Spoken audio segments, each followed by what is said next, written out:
What's up, everybody? Welcome to Common Sense, the podcast. New little backdrop for you guys. We had to rearrange a few things. You get a little construction in the background. You get a new backdrop, But, we got the Behr guys here. So, welcome to the show, guys. We got Randy Rivers on the far end and Mario Garita. Welcome to the show, fellas. Thanks for having us. Thanks for having us, Absolutely. It's been an act of Congress to get both of you in town at the same time and on the show together. Well, because you guys had to be together, I couldn't just do solo ones. And we're the Bobbsey twins. Yeah, something like that. No, thanks for having us.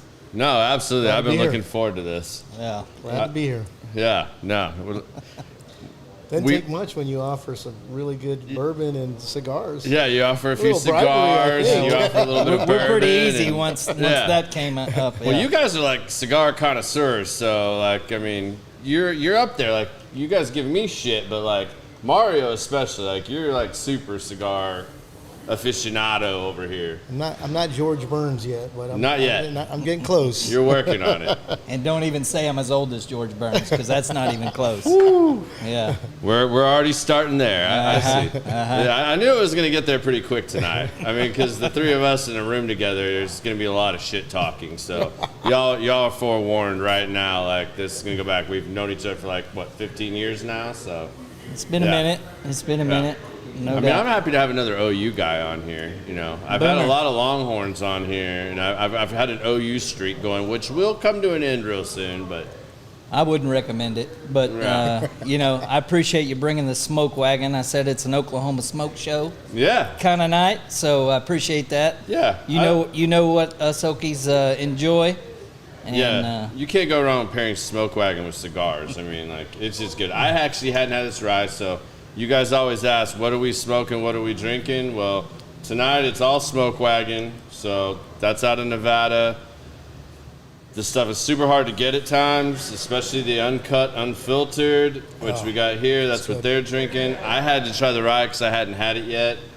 This is a straight rye, malted rye. It's batch 9 from January 15th, 2023. It's really damn good.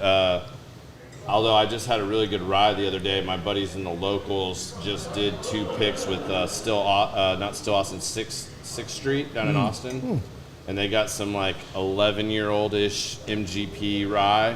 Holy shit, it was good. Wow. Yeah. Phenomenal. Yeah. Smoking-wise, since these guys are such aficionados here, I had to start them off with the Alfonso Añejo number 3s, because I don't think either of them had that yet. No, Nope, sir. First one. That's a very choice. top-of-the-line premier cigar. You can get it here at Industrial Cigars. Highly, highly recommend them. Treat yourself to one if you haven't done it. They just got these La Polinas in. This is a newer one. They're called the Goldies. It's a series of 3 different sizes. This one apparently is the oldest. They each got one of those too. I think they're saving those. I don't blame them. This is early 2000s tobacco. Super smooth, really good draw, really great roll. I don't know who actually makes them or who's behind this, but they're phenomenal. So I look forward to smoking that one on the patio. yeah, it's a really good smoke. I've smoked the larger gauge one. They're all Lanceros, but larger gauge ones. I smoked that one a couple days ago. It was phenomenal. Super good burn, really good smoke.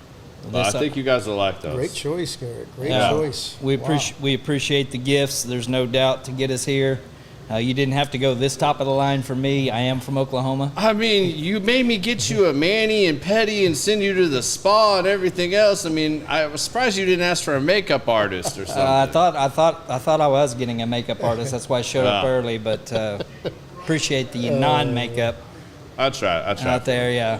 So hopefully I'm looking good. I'm being not as red as normal. Probably so. We'll with get drinking there. the smoke wagon. We'll get there. Yeah. Yeah, we'll get the Cherokee stuff flowing here in a little bit. Good. Well, for those of you that keep asking, you guys have been super interested in me having industry people on. I can't think of two better ones that are more on the supplier side. I don't think I've really done that yet. So I've been super anxious to get both of these guys on here. Like I said, we go back. These guys are both really big time industry leaders, at least in my book. They've been around for a really long time. No, old jokes aside, it's very rare. Both of them have been with Behr for over 20 years apiece, right? Yes, sir. Like you're what now? This is my 22nd year. 22nd year, and you're what? Monday will be 25. 25 happy years. anniversary, Mario. Yeah. Thank you. Couldn't have come at a better time. I mean, how many people know somebody that's been with a single company for 20 plus years? I mean, like, It's pretty rare. it's pretty rare. I mean, I'm coming up on 15 at Element. That's so, pretty I mean, good. Like, but you just don't hear that a lot. I mean, we joke about how big the industry is, but how small it is. And Absolutely. a lot of people may stay in multifamily, but they move around. You guys have both come up in Behr and maintained there. Tell us, whichever one of you wants to start first, maybe you, Mario, since you've got the longest tenure there. How did your Behr journey start with Behr Paint? Yeah. So as probably everybody knows, we distribute our product through a pretty big retailer, a big box store. I used to work for that big box and became pretty good buddies with the rep at that big box, and left the big box, got into sales, and met my wife at the big box, believe it or not. And you know, she thought she was my boss back then, and she still acts like she's my boss. She's your boss now. I believe it. That was part of our scheduling conflicts. We had to get the boss to sign off. Yeah. We all have CEOs at home. And you know, I thought I was going to go pursue some other interests outside the industry, and reconnected. I was actually selling alarm systems, and ended up selling my rep, his girlfriend at the time, an alarm system. And he goes, hey, why don't you just come work for Behr? And I was like, no, I'm having a lot of fun what I'm doing. And he, you know, kind of went out for drinks one night, and that was it. So ended up coming back. So it's been a ride. What did you start out doing with Behr? I was an inside sales rep, kind of repping stores. Yeah. You know, did that for a few years. Started off where the corporate office is based in Southern California. Then I moved to Vegas. They asked me to open up some stores. I moved to Vegas and spent about 4 years in Vegas. And back then, it was interesting because everything in Vegas was open 24 hours. I used to go rep even in the middle of the night, and man, you'd find some pretty interesting customers. Is that what you told the boss, or is that a real thing? No, believe it or not, the only thing true story. The only thing that kept me sane in Vegas was working all the time, and the fact that the stores were open day and night, I could work as long as I could. So, And back then, you we had to. yeah, absolutely. Yeah. So, and then I got promoted out of Vegas, took a regional sales manager job from Vegas, and then ultimately moving to Arizona, which spent about 4 years there. And after that, the same boss asked me to come to Texas. At first, I told him no, just because I'd already uplifted my family. I had just started a family, had a new baby, kind of wanted to settle in and kind of create some roots, and visited Texas. I'd never been to Texas, and just absolutely fell in love with Texas. So Texas is definitely where my kids, what they call home, and what I hope to call home for probably the rest of my life. So it's just been awesome here. Awesome. And what's your current role with So Behr? I do national accounts, kind of call on, help create some strategy. You know, we pick a segment that we really focus on, obviously the industry we're in multifamily. Yep. And call on some of the larger operator companies that manage large portfolios, and kind of have diversified a little bit, starting to call on, with the housing demand, starting to call on developers and builders, kind of connect it all together. So it's Awesome. been a ride, been a great ride. I wouldn't have met you if I didn't get into multifamily. Yeah. We have a What lot more about you, fun. Rivers? Yeah, no doubt. No, Mario. Mario, we call him the grandfather of multifamily. Those of you that don't know, that Mario is younger than I am, so for me to call him grandfather, that's fantastic. So It's a compliment. I love it. No, absolutely, taught me a lot. Grandfather, I don't know if you can make those jokes anymore, man. Yeah, I'm gonna be a pawpaw. You're gonna be a pawpaw soon. Pawpaw or peepaw or I don't know. I don't know. I'm gonna let the You kid haven't decided? No. The wife and I have trying to figure out our name, and I don't know. We find out pretty soon what my son is, what they're gonna have here. They're gonna find out. That's the gender reveal. That's the thing now, right? Some people want to find out, some people don't. So the cat's out of the bag, so I can talk about it. But yes, I'm gonna be a grandfather or G daddy. I don't know. I got a flat bill cap. Why can't I be G daddy? Maybe. I don't know. But what's Tasha's vote so far? Because we know that's where it's going to start and stop. Yeah. She wanted to veer away from Paw, and she didn't want to be Meemaw. No Meemaw. That's where that goes. Yeah, no Meemaw. I'm kind of going Pops. I don't know. We'll see. But this will be my 22nd year with Behr, and like Mario, I started with that big box piece, calling on those big box stores for about 9 years, and it was a lot of growing at that time. So when I got hired on, I was already selling to that big box, selling generators and pressure washers back in 1999. So generators were a thing. Y2K, baby. Oh, what you gonna say? No, nothing. Yeah, right after you were born or graduated? What was it? Graduated high school. Yeah, there you go. All right. Well, I look like I just. That was 98, but 99. I look like I graduated high school. Let's just put it that way. So thanks, Mom, for that. Yeah, all my genes come from my mama. So, and not the bedazzled ones. I know it was coming. So look. I don't have them on. I know. It's all regular old Wranglers. You didn't go full Luke Bryant on us today. No. So about 9 years with that, and a lot of people don't know that Behr didn't have what we call an outside or commercial sales team. And Mario was the start of that when he came to Texas. So I jumped on that team as soon as I could as an outside sales rep. So that's where I would call on, clients like yourself and out there in the industry, all the management and ownership groups. So it was a good time. It's where I got all this gray hair. Yeah. I feel you, man. My beard's getting grayer by the day. Yeah, I'm Santa Claus for sure. If I grew it out, which I did, my wife hated it. CEO, so I keep it nice and tight. Little come fuzz. Come on, Tosh. Yeah, come on. But I thought it looked good. We want to see him look like Whiskey Myers. I did look like Kenny Rogers, I think. I don't know. I don't know. It was a good look. I thought it was a good look. We had a competition to grow a beard, and I got second place. So, Gensler, you got third. Oh, yeah, for you that's listening. Too bad Gensler's traveling. Yeah, he wanted a hotline to call in on. That was going to get real interesting real quickly. It didn't. Yeah, no hotline. Thank God. I'm waiting to see if my phone lights up. If Gensler calls, I might actually take it and put him on speakerphone. We don't need a hotline. That would be a first. We haven't done that on the show yet, but I'd consider it. Actually, we did do that once. We did take a call. I can't say we haven't ever done that. Really? We haven't tied it in yet. I don't know how to tie it into the board and all that stuff. But yeah, that would be. Well, you can work on that. We'll That's work goals. on that. Yeah, goals. Yeah. So, long story short, did that for a little while, about 6 years, and then now I'm the regional sales manager. So I got a team of folks like I used to be and cover state of Texas, Louisiana, Oklahoma, Arkansas, and now we've grown so much that I only have to cover Fort Worth and Austin. Yeah. So it's nice.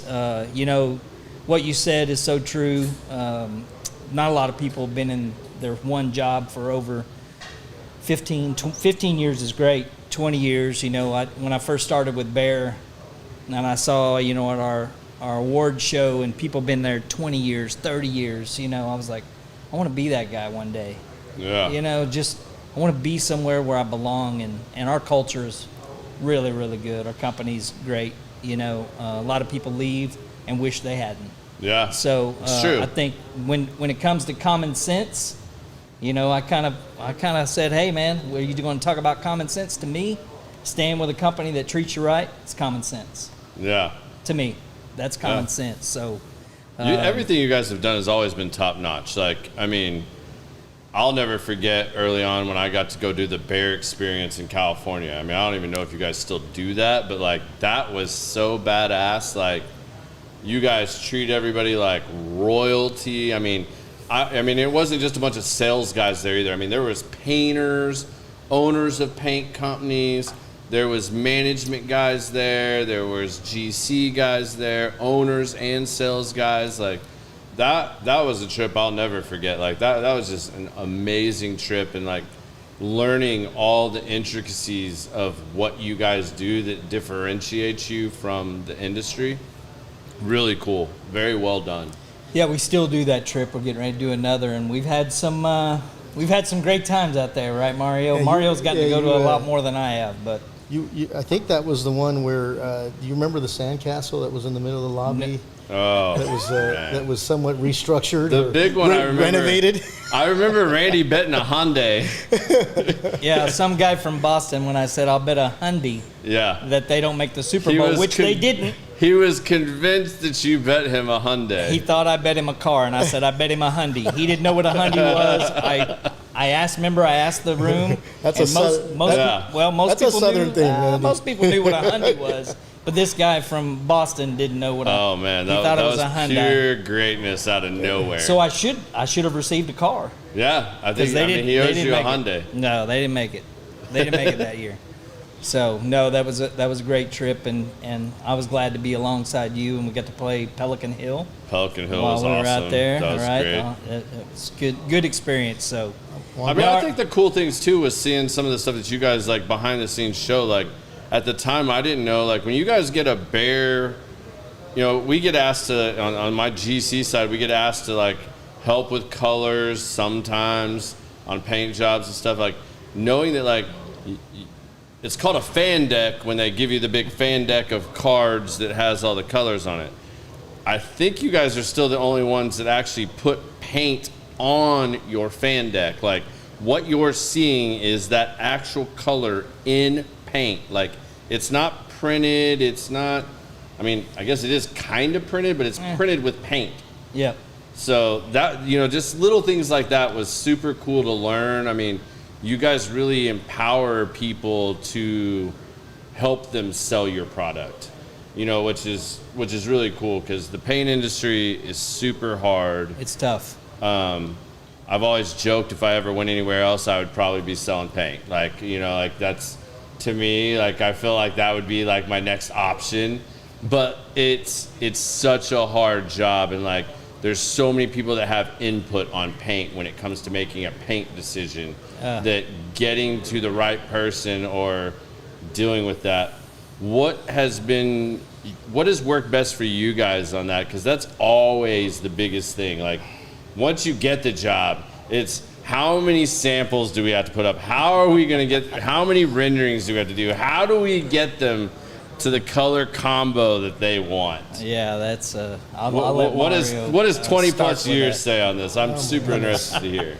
Well, first of all, color. It's all about color, right? Color is very emotional, and it can be very subjective, right? Yeah. Color you may like may not be the person that's another stakeholder making a decision on color. They may not see it the same way. So It's really a combination of trying to find the right fit based on what the inspiration is on what they're doing, right? I mean, God, we've had. If you don't know what the vision is for that asset or that property, you know, it's all about curb appeal, right? Yeah. And, you know, we're dealing with, assets where people live, they call home, and, you know, most of these operators or owners, they want to make sure that, hey, if there's a block or a row of these apartments or communities, you know, which one looks like it's the best maintained, and, you know, the aesthetics piece of it is so important. But I would say color is a huge portion of that. And I'll tell you one tougher. I've got 2 clients that are the decision makers. They're both colorblind. Oh, I am too. Yeah. Oh. That's what I tell people. Thank God. Yeah. We don't want to. I mean, I joke about that, but I mean, I legit have 2 of my good clients are legit colorblind. Like they have designers they have to work with, and that's where they pull it in. But they legit are colorblind. I forget it at times because I'll be asking him. He's like, "Really, you asshole? Like, I can't tell what color that is." I was like, "Well, it looks right, right? But you didn't see holidays or anything, so you're good, right?" Perfect customer. Yeah, perfect. You'd be surprised, people that make a profession out of picking color, like designers, you'd be shocked how much math is involved in color. Yeah. Every color has a value, what they call RGB, which is most colors are made from red, green, and blue, believe it or not. RGB. Yep. Did you know that? Those combinations. RGB. Yeah, He said it. RGBs and the combinations. Dropping knowledge. You know, The Godfather. so probably sharing a little too much, right? I think I got. Oh, we're not there yet. No We're way. not there yet, Mario. It's only been 20 minutes. Yeah. This I'm only, isn't I'm over only yet? on my first bourbon, so. But yeah, it's just subjective, right? Color is very subjective, and if you have an idea of what you want, and it's emotional, that's Yeah. why if you look at our school systems, a lot of times colors picked based on the emotion it draws. They say certain colors are more apt to better learning environments, and these are all things that we're learning. Going, wow, It's a lot pretty deep, to it. very deep. And the other thing, it's the cheapest thing to improve something, Yeah, but the it is. first thing somebody sees. Yeah. So it's very, very difficult. Whether it's the application, the color, there's so many things that. Try the ride this time. Yeah, let's try that Yes. rye. But that's the thing is a lot of people think paint is paint, color is color, but Mario hit it on. It's all emotional. It's all when you're talking about it's the first thing that you see when you walk in anywhere. Yeah. What hits your how you feel about it. Yeah. It sets the tone. It sets the mood. 100%. Like, there's so much that goes into that. Let's dive down that a little bit. We'll start this off hot right out the gate. Woo. Because that, as you guys know, I'll get your opinion on this. I'm gonna get murdered online for this. Like, I already know I'm gonna get murdered for this. But how do you guys feel about national contracts? You're a national contract director. I feel like it's stacked against you guys a lot in the industry, and I'll say this, and this is my personal opinion. This is not necessarily their opinion on what I'm about to say, but I have a lot of friends in this industry that are all paint reps guys. Like, they represent, I'm gonna say the three biggest, because I deal with three of you guys that, and I like all these guys. Like, I'm not bad talking anybody here, but I wish I could give all three a fair shake at earning someone's business.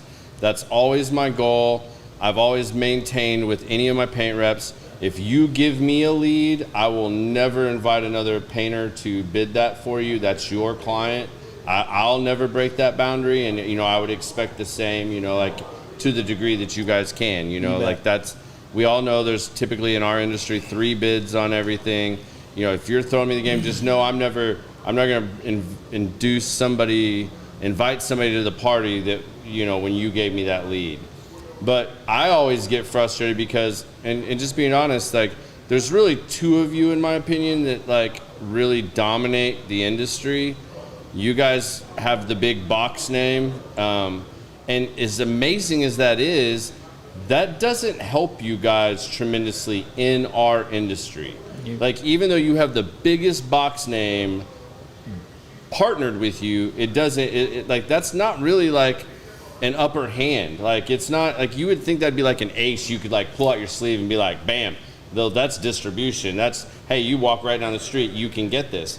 In our industry, it really doesn't make that much difference. Like, I get so tired of hearing with these guys, like, I have a national contract with so-and-so. And to me, how about you because I'm not saying there's not a difference in paint, but if you put the same spec on it, that it has to be this grade of paint or its equivalent, then you're leveling the playing field. And if you do that, why would you not be more open to who wants your business that bad? Because I see it, because as a GC, I call and get 3 bids too. I'll call my 3 best painters and say, hey, all 3 of you, I need a bid on this property, XYZ. I would love to be able to give that equal opportunity to my paint suppliers, but I can't 90% of the time because of these national contracts, which is funny because when I am allowed to do it, when the gallon counts line up and they're not far off from each other, the paint spec is the same. We're all bidding the same equivalent of paint when it comes down to the raw nuts and bolts of it, so to speak. Yep. There isn't much difference. But I will tell you from my side, these paint bids can vary $5,000. They can vary 20 grand on paint materials alone. And it's the same gallon counts, it's the same thing. It's like, who wants to bid more? But these national contracts are made on, like, you probably know more about this than I do because that's your forte, so to speak, and that's what you work on. But I imagine the majority of these national contracts are 1% maybe, or maybe, around that, maybe 0.5%.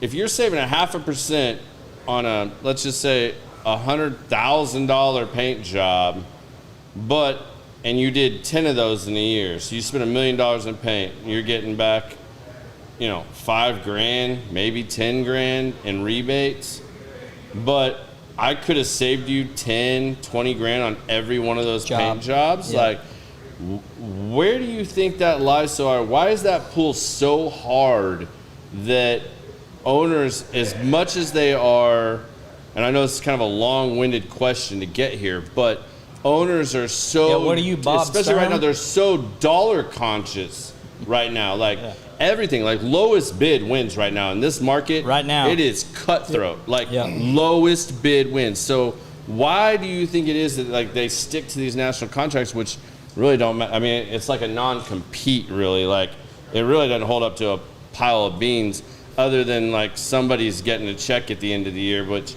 really they would have saved 5, 10, 15 times that over the year if they let it be like a real free market on that. Go ahead, Mario. Well, I think your last word kind of sums it up. I think I think if most people knew, I think what the idea behind the national contract is really a program, right? The goal is, hey, we want to drive certain compliance and standards. So the idea is right. Right. The challenge with the idea, though, is when you don't let free enterprise kind of work its way through the process. If you take people out of the bid process, you kind of end up paying more. Yeah. At the end of the day, I'm a fan of always telling most of our clients, look, you should have more than one option. I think we all learned just last year when we had all these supply chain issues that having multiple options is not a bad idea, and it tends to neutralize pricing because we're bidding it, you're bidding it. Obviously, you have to submit bids against your competitor. If the manufacturer supplier is not submitting a bid against another competitor or a manufacturer, that competition is not there. And sometimes, I think a lot of times that hurts most people more than it helps. The compliance and the programs, they're great. I think what they were originally intended to do, to drive standards. And, we're in a very relationship, business, right? This is not transactional, very relationship based. So I think for us, we're kind of the new kids, right? We're kind of the new kids coming into the industry. Even though we're a 75-year-old company, we've only been in this space for about 10 years, give or take, over 10 years. So coming in as the new competitor, a lot of times, it's just change management. It's making that change and getting folks to see that, hey, we have an option. What is the value? What is the value of having options, right? But you said it. It's all about free enterprise. If competition's not there, how do you neutralize best value? So how do you guys look at that from a sales tech? Because both of you deal directly with sales. Yep. As I do. So what advice would you give to a salesperson that's trying to work that space and do that? Because we all know the biggest thing, you just said it, relationship. Yeah. Really, it comes down to that relationship at the end. But when you get that kind of kickback, what kind of lessons have you guys learned over your careers of where you try to push, where you pull on that fine line there? Because, I can say all my painters would rather paint with X paint, or this goes faster, the supply is faster. Some of those things don't matter, because at the end of the day, majority of it still comes down to the relationship. You bet. Either the relationship the contractor has with owner, management, or sometimes it's, a lot of times in the paint world, it's strictly driven by the relationship you guys have with the clients. So how do you guys approach that? How do you coach your sales teams or your guys that are under you? I know, Randy, you have several guys that report to you. Yep. How do you look at that? Man, it's tough. Like Mario said, we're the new kids. So you talk about the R word, the relationship word, that's been going on for years. Yeah. With our competitors. Doesn't happen overnight. So, I remember our first trade show, Mario. Nobody, we set up and they were like, what the hell are they doing here? And we didn't really talk to a whole lot, and nobody came up to us. We had to, and we're aggressive. We're an aggressive company. We have been. We've been, our culture is, hey, we're going to go take it. Yeah. Because we know we're good. That's our culture. Yeah. So, knowing what we came into that first year of being at a trade show, and man, feeling like the geeky kid in the corner at high school, we were at the lunch table by ourselves. The mayor has entered the room, just so you guys know. The mayor is now commenting. I knew he was going to tune in at some point. Bobby D? Nope. Hi, me. The real mayor. The real mayor. We call Bob Duff the mayor because of his jacket. He's got a couple of nicknames. So Bobby D, I'll give you a shout out. But Jaime, he was on the other side, and we brought him over to what we call the good side. But we got a lot of, we had uphill battle. But again, it's about doing the right thing. When you talk about, I love your show, it's common sense, doing the right thing. Yeah. That's what we try to do on a daily basis. And once people know that we're in it for you, we're here to help. Nobody rings our register. It goes through the big box. We're here to help. Yeah. I used to be one of those guys that I hated saying I was in sales because I felt a little sleazy, right? Really? So, oh yeah, sales. Who wants to talk to a salesman? You're fast talking, right? Nobody is going to believe a word you say anyway. But I think when you're a sales guy, when I kind of put it as, I help people buy Behr Paint through the big box. That's what I do. Yeah. Once I get that through my skull and get that out to the customer so they understand the relationship I'm trying to build. Yeah. It's sustainability, repeatability, those type things. So going up against these large national accounts is tough. That's what Mario does. Yeah. And we've really been doing that for 6-8 years? Really. You've been doing it hardcore for a while. Yeah, so we're up against it. Yeah. No doubt. But we're the scrappy kid in the corner that will fight our way out, but we're fighting our way out with good intentions. So what do you think some of the common sense things of that? Like what drives you nuts about that, but you think that you would think is common sense about that, but it maybe isn't. Maybe it's a lesson you learned that, in going through those battles. Like what do you think we learned a lot, didn't we, Mario, at the beginning? I think when you're the new player in a space, right, you have to, I'm not a marketing person, full disclosure, but you got to come up with how are you going to go to market with your product and service, right? If you have other no matter what you do. If you have other very mature businesses you're going up against and they have their legacy ways of going to market, you have to find new value. And one of the things we identified early was something as simple as walking the jobs with your partners, your contractors. Give them another set of eyes. We kind of took that as an opportunity going, look, there's a value point here that if we just focus on this, it would help us, because in the very beginning, price point wise, we were kind of at a disadvantage. Oh, we weren't even close. And when you look at it 12 years ago or so, there was a huge gap in price point. But once we started understanding the value, especially in your case, it wasn't so much the pricing of the product. It was what kind of value am I going to get? I got somebody walking the job, putting another set of eyes, giving me an idea on what they think it's going to take to do this project so I can narrow in my cost. And we kind of just focused on that. We saw that there was a need for that, and it kind of helped us go to market, with a much better product. And 12 years later, we're competing with that same level quality product now, We are. whereas before. So we feel that the industry has upped the quality of the product Right. for what you guys do. So the end Yeah. user is winning. And that's what we your wanted. customer gets value out of Yep. that because you're giving him an upgrade essentially at no charge. Yeah. I mean, I remember that from when you guys first started and when you guys first came to my office. I mean, I remember sitting down with you guys, and I remember you guys walking jobs, and you guys had these spreadsheets. Like, you would be like to the elevation, how much paint at what mill needs to go on here. Like, I mean, it was impressive, but that was kind of, to me, it put out too much information for a while there.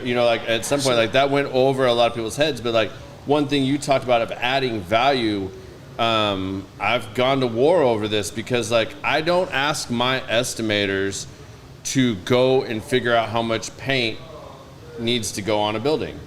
And there's been some kickback on that in the industry over the last year, where I have 2 reps that are yeah, absolutely, take care of that. I have 1 rep that's that ain't my job. That ain't what I do. And I'm like, really? You're selling a product and a service. Your product is paint. Your service is I'm going to make sure you have the paint, you have the right tools, you know how to apply it, you're applying it correctly. I'm going to be able to stand behind the material warranty that you're giving your customer here, that when they do that. So I think you guys bringing that up and leaning on that, you're the expert, in my opinion. That's why I have a rep. That's why I call you. Please have my rep go out and take a look at this. Evaluate this for me. What issues are you seeing that my guys aren't seeing? Because they are not paint experts. Yeah, we understand substrates and everything else and how to do it. But I can think of several jobs off the top of my head where it was one of your reps went out and was I'm not touching this with a 10-foot pole. You're putting lipstick on a pig here. And if we're doing that, then this spec is wrong. Don't put they want to put this super high end paint on it to cover it up, but really that's going to exasperate the problems that they're having because that paint has too much bite. You need a cheaper, lower grade paint. You guys have educated me so much on this over the years, you and multiple reps. But I mean, that to me is where I think you guys really turned a corner in pushing that to the market of showing that without spreadsheeting it to death and going down that road. I think that's been huge. And I think having people like yourself that are going out there and really talking to these higher end individuals in our business, the ownerships, the top of the management companies, and trying to get yourself a fair shake where there is more free enterprise. I'm all for it, because like I said, I always would love, I laugh at some of my clients when they're well, we got to get 3 bids. Do you really realize if you got 3 bids, you're really getting 9? Right. Because every single one of us that's a GC that bid this project, we all called 3 of our best guys to get a number and see who really wanted this work the most, who really wanted to do what. And the even funnier part is, I guarantee if you took all 9 of those bids within the 3 GCs that bid it, 7 of those 9 are the same guys. Yeah. It really, I mean, we all pull from the same pool of guys. There's only so much talent There's only out there. so many guys that know how to do X, Y, Z in the construction industry. Yeah, it's I think it's universal. You get what you pay for, right? Yeah. At the end of the day, you get what you pay for, and it's up to the customer, the end user, to understand what are they getting from you, right? Yeah. What is the value? We kind of stumbled across this. We were coming into the industry at a perfect time because bids got so competitive that it came down to like, I'm just going to go with the lowest bid, not just labor, but material. Both of those that meet together, I'm going to go with that. And we started finding out there's a need because some of these owners, even though their exit strategies are pretty short, they were starting to complain that their assets after a year and a half, because, you know, we all live through changes and trends, colors change, right? Mm-hmm. You start going, when we got in, colors started shifting from earth tones to really vibrant, popping colors. Crazy colors. And that called for a need for a product that performed a little better. Yeah, because a lot of those colors don't perform well in our climate. Like, they don't last long. They don't hold up with those pigments. So most owners were complaining to us that I'm having to paint this every 3 to 4 years. I want it to last. My exit strategy is 5.5, 7 years. I need something that stays intact for that period of time.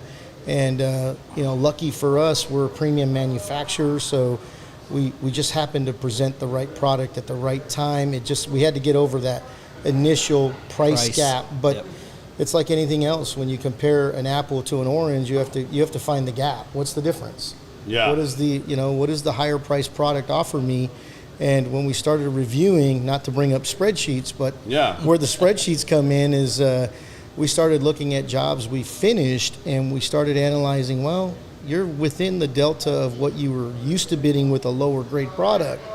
And when they found that out, they were like, wow, maybe I am saving a little bit more time and I'm giving my client a better product. And it just turned into what we call today that's our value proposition.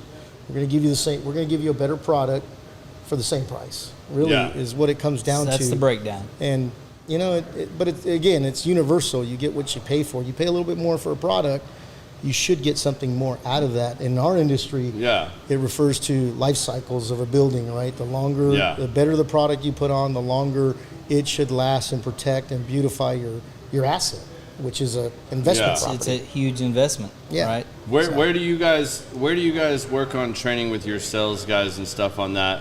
You know, I work with my estimators a lot on, really knowing what the client's wanting. What are they truly wanting to do with this property? Are we trying to buy 3 years? Are we trying to buy 5 years?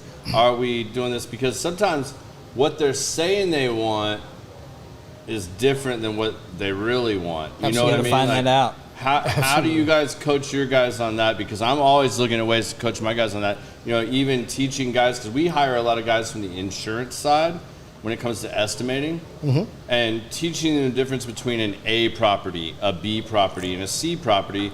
And that's just the grade or level of property for those of you that don't know. It's like, this is a C asset. Like, we're more worried about, just maintaining it where it's at. We want to do the minimal amount of repairs that we want. We don't really want to make it a B. Driving up rents. We're going to drive up the rents, and we're going to turn and burn this thing. A B property is like in between that. It's, all right, we don't want to fix every little thing on here, but we want to take it up another notch. We want to make this a little more appealing, whether that's through amenities or paint or however you want to do it. And then your A property is obviously like your higher end stuff that, like, they're charging the premium rents. They want the best of the best.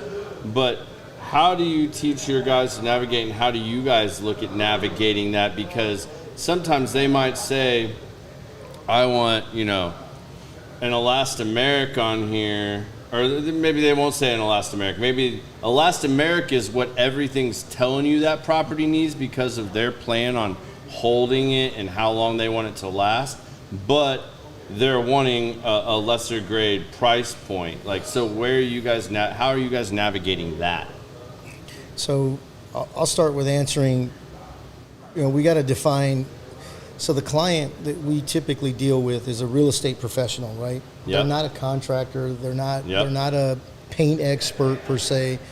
And it goes back to defining that value. One thing I learned really early was they don't really, if you can define quality and how that equates to financial value to them, a lot of times you speak their language, right? These are investment properties at the end of the day.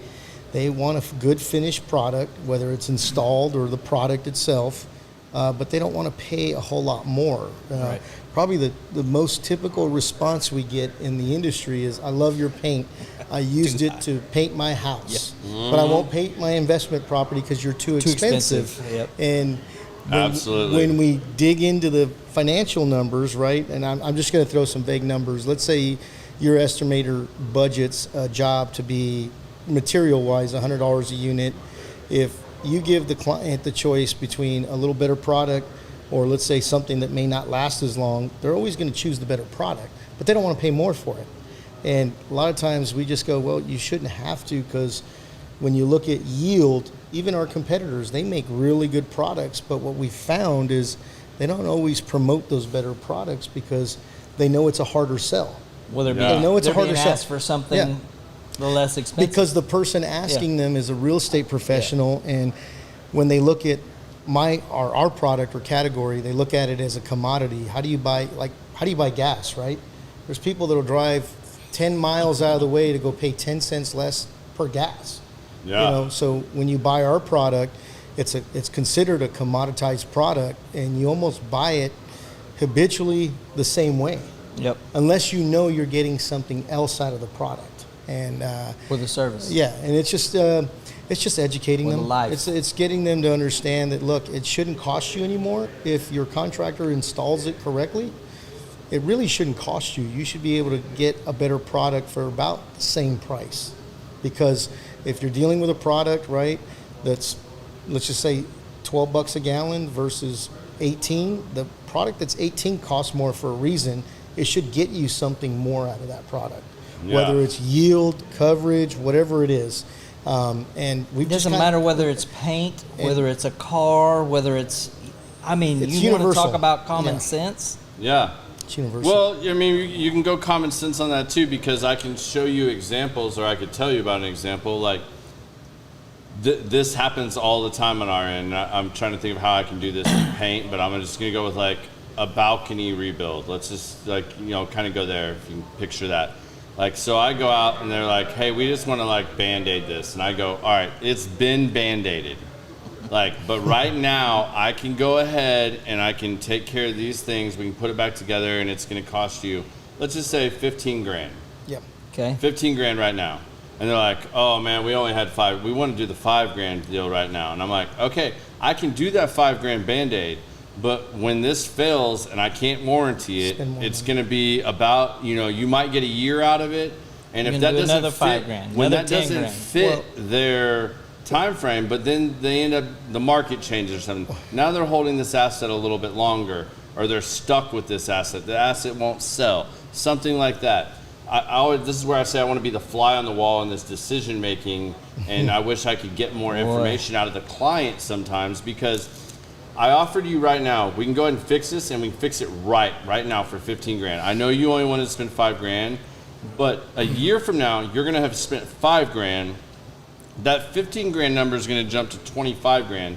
Even if materials and labor does not go up, our overhead doesn't change. Nothing changes other than the amount of damage you're going to sustain by doing this Band-Aid. So now, instead of spending 15 grand right now, you chose to spend 5, but a year from now, you're going to spend 30 grand. Yeah. And that's 25 grand to fix what you could have done for 15, and the 5 you already spent. So how in this mix does that, as an asset, like I need to get another person from management or ownership on here and That'd be and great. have That that would be- conversation, yeah, I would love because to. that happens a lot, like across the board. It's like we only have this, but as an owner, wouldn't you rather come out of pocket another 10 grand right now to save 15 in a year? I mean, I know you don't have it budgeted, but you got to have reserves or whatever. How long are you going to hold the take care of it. asset? Yeah. Yeah. Well, and I think that comes down to it. And it goes back to, you get what you pay for and do it right the first time, right? If they do it right the first Yeah. time, they may pay a little bit more, but in the end, they find themselves saving money. Yeah. You know, it's like in our industry, probably the best example is metal painting, right? I mean, Yeah. they don't want to pay you to do it right. Yeah. And metal No. paint. So what happens is, instead of they're going, hey, we're only willing to pay $3 or $4 a linear foot to paint our wrought iron metals and handrails, but then they end up incurring those expenses on the maintenance side 2 years later. Yeah. Because they didn't pay you the $6-7 a linear foot to do it right, front. to scrape it, get it down to the bare Sand metal, it, really to get do it down right. there. A lot of And, labor there. Yeah. It's a lot of So- upfront costs, but Yeah. what is it? Especially when multiple coats have been put on something and you get You're just asking the for wrong coat's been put on a door or a handrail, and then now you've put an oil base on top of a water base or vice versa. Like those things give me like nightmares at night. Like, oh. Me too. Yeah, I remember when we finished our remodel at the house, and Sarah's like, "Can I like get some blue tape out and like mark all this stuff?" And I was like, "You just gave me a panic attack. You almost sent me to the hospital." Like, do you know what that gives me nightmares? Like when I know there's a punch about to come up, and like you hand a manager a roll of tape, and she goes through it, and now the unit looks like it has chicken pox, and you're like, Yeah. "Wow, what just happened?" Yeah. No, it's I love the thing we always go back to you get what you pay for. And Yeah. what do you want? I think with your initial question, and you really got to dig in as a rep to understand the customer and their needs. Yeah, At the end of the day, if we communicate that and know, hey, Mr. Owner, management company, we have to communicate what is it you want, and here's what I can do to increase that time. Or, hey, if you're going to sell it and you need bare bones, all right, we can do that. yeah, So I think that's just about in anything you do. yeah. Really understanding what you want out of it. I think they're liking the rye. I think, well, it's just close to Mario. He's left-handed. I don't know. He's what's wrong with me. Sipping on the rye, and Garrett was hoping to take that home. So what? No, I have another bottle of that. Oh, of course you do. Of course I do. Well, so for our bourbon and cigars guys so far, what do you guys think about the bourbon? Like, what's your favorite so far? You've had both now. Like, what are you guys thinking about these? Man, I'm leaning on that rye, man. With the I lean to rye normally. I know. The very first time I came to your house, remember? It's like it's like for the listeners, it's like dessert. I was a Bullet guy. I drank Bullet, and that was what I drank. I came to Garrett's house, and he goes, drink whatever you want. And those of you who don't know, Garrett has a couple of bottles of bourbon at his I have house. a few. Library. Yeah, so he gave me a rye, and I was like, ugh. Yeah. I didn't like it, but it's just like cigars. After a little while, you get to learn what you like. Your palate changes That's a little right. bit. You get to try different things. It really mixes. Is that it up. something that's just a coming of age thing? Do you think? Is it just your? I mean, palate? think about it. When you were a kid, what did you not like to eat? Yeah, Well, Brussels sprouts. I know when I was What was something like my little brother hated Brussels sprouts. strawberries. Yeah. He hated strawberries. And then sometime when he was like 18, I'm not going to say why, but like also now he loves strawberries. Varsity Blues came out and all of a sudden he's eating strawberries. I'm like, God, I got to hide the strawberries. Like, Well, it's like beer, right? I mean, Yeah. when I was younger, I'd be drinking all these like these light beers and even the Mexican beers like Corona, and now I can't even drink a Corona. I like my crafty beers. I don't know if it's just a coming of age or maybe I'm just getting I think it's bougie. wallet Maybe I'm just getting bougie. I don't know. definitely. But I mean, your taste buds do change. I mean, like They even do. with cigars. So like, let's go cigar for you. Like, do you always want to smoke the same type of cigar? Like, there's times like I look True. at bourbon and cigars. It's kind of like music for me. Yeah. Music, I listen to everything Good from example. opera to Opera. classical to hip hop to don't know. pop to rock to heavy metal. I mean I literally listen to everything. But you got a music background. Right, but it's more about what mood am I in. Okay. Like, obviously, like, do you go work out and lift weights listening to like country music? Something about somebody fast, ran over your something dog? hard. No, I'm listening you to want Kid Chevelle Rock. or Five Finger Death Punch Yes. or your Bad Omens or something like Shine that. down, yes. Yeah, I'm getting the juices flowing, man. I want to be pumped up. I Pantera. Pantera. Yeah, exactly. Like you're trying to do that. Raging Cigars Mario. and bourbon are the same way for me. Like Yes. I don't always want a bourbon that's gonna like roast my ass. Yeah. You know, sometimes I want something, as much as this word Mild. is faux pas, I want something smooth. Maybe I want something that's gonna be a little lighter on my palate. Maybe I'm going out for Italian or Mexican, or I'm having a steak. That changes what I want to drink or smoke for that matter. No doubt. Like, I don't want to go out and have a steak dinner, have a nice night drinking with the wife, have some steak, come home. I'm not grabbing the boldest cigar I have. I'm probably going to pick something a little mild. creamier, Yep. a little lighter, Dessert. just because more dessertish. Yeah. But if I went out and had Italian food and I drank wine with my wife, maybe I want a little bolder cigar to finish it off. Like, so I think it changes with the experience and where you're at. Like, and also like I can sit and like really get into a cigar and I'll smoke that for a while, but then I need a break. Like I want to smoke something different. You know, I want to curate that experience a little bit more. And I think that's part of the journey. Yeah. It is a journey, and I'm just learning that. I mean, I really haven't smoked. I chewed on cigars. I was playing poker. I remember there was one time where I was playing poker with my buddies, and I think it was my birthday. I was much younger than I am now. Your birthday parties are legit. Well, only one. So, but you know, you learn what you like, what you don't like. I think that's life. Yeah. Right? I think you try things. Yeah. And things change. It's not as easy when it comes to industry stuff. People Yeah. don't like change. Right. Not at all. You know, most people don't like change. Like I said, when I does? started, I drank Bullet forever. And I went to your house and I drank a couple of things. I was like, man, there's some really good bourbons I Yeah. don't know anything about. Well, that kind of goes to well, let's talk about Bullet for a minute, because that's an interesting segment there too. Bullet was sourcing their bourbon from a lot of major players. Yeah. So early on, when you're getting some of these, like Bullet hadn't been around for 10, 12 No. years. Bullet was relatively new when you started drinking Sure. Bullet. Yeah. Right? So 2019-ish. Yeah. Bullet wasn't that old. Yeah. But they're putting out 10, 12-year-old bourbons, Right. 15-year-old. How do you do that? Well, they're sourcing it. So they're getting stuff that was aging from a top guy. They were non-distiller producing. They were bringing that in. So you might have got, like, there was, Four Roses was somebody they bought Sure. barrels for. Yeah. So you're getting 10, Some 12-year-old Four Roses barrels that they're blending and selling to you as Bullet. Yeah. Now, what thought it happened was good. and why people started slamming it was as they continued to age the stuff that they were producing Was better. and that started hitting out the market. No, it necessarily wasn't, because you weren't getting 10, 12-year-old Four Roses. Okay, yeah. You were getting a 4-year-old, which is bourbon that they distilled, Okay. that now all of a sudden, like, the profile's a little different. You're like, wait, whoa, this is the same bottle I've been buying. I mean, it's exactly the same. Right.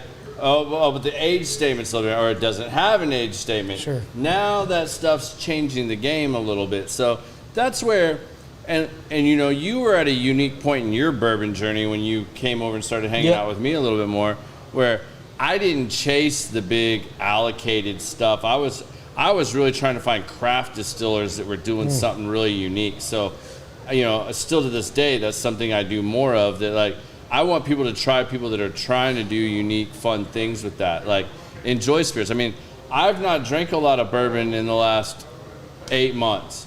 I've drank more tequila in the last 8 months than I have bourbon. But my palate kind of changed, you know, like, and I found a way where I found tequilas I like. I've even had gin drinks now, like that. It's summertime, it's hot out, it's a little more refreshing. Yeah. I would have told you I hated gin, like, but I went down that journey and had a lot of friends that are like craft drink makers, really craft distillers and stuff like that. And they're like, oh, well, what is it you didn't like about that gin? And as you start to learn more, it's like, well, I didn't like the botanical, I didn't like the real floral parts of it. Oh, so you don't like juniper-based gin? Okay, yeah, you're right, I don't. Just like I hated Scotch forever. Well, I didn't really hate Scotch. What I didn't like was the heavily peated scotches. Right. It was too earthy for me. But until I had that vocabulary, which translates to sales and everything else like that, like once you have that vocabulary, you're able to go on that journey and do a little more. Hopefully without like spending the amount of money I spent on bourbon, you know, like, you know, you can figure these some. I don't want to know. No, we don't want to know. But neither does Sarah. You mentioned tequila, right? I mean, you start talking about the differentiation between, you know, top shelf versus bottom shelf tequilas. Yeah. It's a night and day different experience. Or Añejo, Blanco, And how you drink Reposado. And now it's like, wow, okay, I've been drinking the crappy stuff, right? Yeah. You start drinking the finer stuff, you kind of goes back to you get what you pay for, right? Well, you also learn that there's additives. Finer things. You learn about additives, and like a lot of tequila has additives. They've got Absolutely. sugar and Cigars, same way. agave. Cigars, Same way. You flavor my cigar or put some shit in my cigar, I am out. Like, do not do that. Like, to me, like there's a Byron that's out that like when you open up the box, it literally smells like blueberries. Oh no! It almost turned me off at first. Like I was like, I'm not smoking that. They really Nelson Alfonso flavored a cigar. Like no, but in its maturation process, it put off this blueberry smell. When you smoked it, it wasn't like you tasted like you were weren't tasting the smoking blueberries. But the box, when you open it up, it would smell like that. That'll throw people off. And like, as you're going on journeys, you need other people that know more about whatever it is. Surrounding yourself with people that have some knowledge or like being open to that will change that for you. Like I stayed away from tequila for a long time because when I was younger, it was always shooting tequila. Sure. If I shoot a couple shots of tequila Out. after drinking some bourbon, no, I want to fight everybody in the room. Like, you're looking at my wife wrong. Yeah, you're we all looking at do. me Yeah, we all wrong. do. Like, We all all of a sudden, I'm Conor McGregor all of a sudden in the bar. Like, you know, like, it's stupid. But then when I, like, met some people that, like, started teaching me about tequila, I was like, oh, if I just sipped it, eat an orange with this. Like, it brings We out did different that. flavors. We did like, that in Mexico, you yeah. start learning things, Yeah. and, like, you realize, like, no, it's either how I was doing it or it was my lack of knowledge on what I was doing. Definitely the latter. That affected it. And usually it's the lack of knowledge I think that comes to everything when you're talking about common sense. What is common sense? It's Yeah. about life experiences. Absolutely. How many of you had? You might have a little more common sense with the more life experience that you have. Yeah. So, Experiences teach you lessons so that you don't have to make those mistakes again, and hopefully you learn from those lessons. yeah, Absolutely. you learn what you like. When you talked about, your brother didn't like strawberries. Maybe he liked it because of the movie, right? But we've all I think it had to do with the chick that was like, Well, here's some that's a strawberries great and whipped movie. cream. Did he But dip it in chocolate? I mean, that's an image that sticks in everybody's mind, Right. right? Funny. I mean, especially as a 15-year-old kid. Yeah. Like, I like some strawberries and some cream. Yeah. Whatever it takes. But, Yeah. it's, life experiences teaches you things and what you want to learn from it. I think that's, it's everything. So you taught me a little bit more about bourbon. Yeah. I knew I liked it, but I didn't know what I liked, really. I taught him too much because he learned it was a weakness, and that's how he beats me in golf the majority of the time. Well, that's another story. That's another story, But I can't get him talking to himself in the third person. Like, I can't that's do a that. problem. That's always good when you get that. Hey. If he starts talking to himself in the third person, it's over. you know you are all up in that Randy Rivers head, Did you see and Randy you are on- whooping his ass in some golf. And then I can tell you what happens next is fireball shots and shit like that starts flowing. and then what And happens? then the game turns. Because who gets better after all that stuff? Oh man, Yeah, it's Randy Rivers. ridiculous. It's ridiculous. This dude He can just like did. be sucking at golf. He can be 10 strokes Come on, behind, Rivers. and all of a sudden you put some fireball in the equation. And I don't no- like Fireball, but you, a couple don't others put that that. I know So you- in the industry say, "Hey, we got to do these." I'm like, "Oh, I So don't the know." strategy is to give him. Yeah. That's your strategy. Right? It was until Get him, he figured it but out. It had an adverse effect on Yeah. on the Oh, game. Swing I was like, I juice. got a 10 little stroke swing lead. juice I'm there. gonna smoke. Yeah, I'll pound your fireball with you. Yeah, Like, we can do that's this. fine. Let's do this. And Yeah. then it turns into Loosens that you cutter. up. It loosens you Uh-oh. up. Pass me the cutter. he needs. You've already gone through the. Yeah. What'd you think of that first cigar?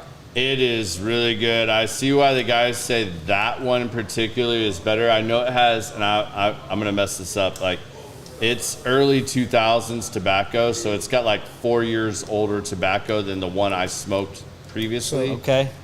Huge difference. Like it's super smooth. It burned really, really well. I mean, I smoked it as far as I could without like burning my fingers. Like, Need your roach clip. You were on yeah, it. yeah, Easy, Mario. yeah. I don't know what kind of show this is. Oh man, What kind yeah. of show you trying to make this, Mario? Well, speaking of cigars, This isn't the Hot Box podcast. Yeah, you said so. Early 2000s, that would make it a 20-year. There's some of they said 2006 is a number I heard. 2010 is a number I heard. So it's got some older tobacco in it. Like, and that was the first roll they did apparently on that particular one. There's 3 of them that came out. 2 Lanceros that aren't much. One's just a little bit thicker in diameter. That's the thinnest. It's the oldest. I'm butchering it because I don't have the notes on it. It's the first time I've smoked it. So, Can't wait to smell. well, what do you guys think of the Alfonso? It's really good. It's got a good pull. Great flavor. Yeah. Great flavor. Nice draw. I didn't smoke it in 10 minutes like you anticipated. You can put down a cigar, man. Like, it's really impressive how you can, like, Well, I'm what mow you, down a cigar. I'm so what to you speak. call a doer. Yeah. So you- once I start something, I want to finish it. That's So what I got, man. And everything Yeah. that I do, if you give me a task, I'm on it. And if something gets in my way, I get mad if I don't get to finish it Yeah. on my time. could be a 4-cigar Right, night right. for Randy, for Could Mr. be. Rivers. Could be. What is it? A 4-cigar night for you. No. You keep that doer Oh my attitude gosh! up. I'll have to sit here for an hour after the show just to. Tosh is gonna make him strip in the Yeah. garage. Oh, she's and shower.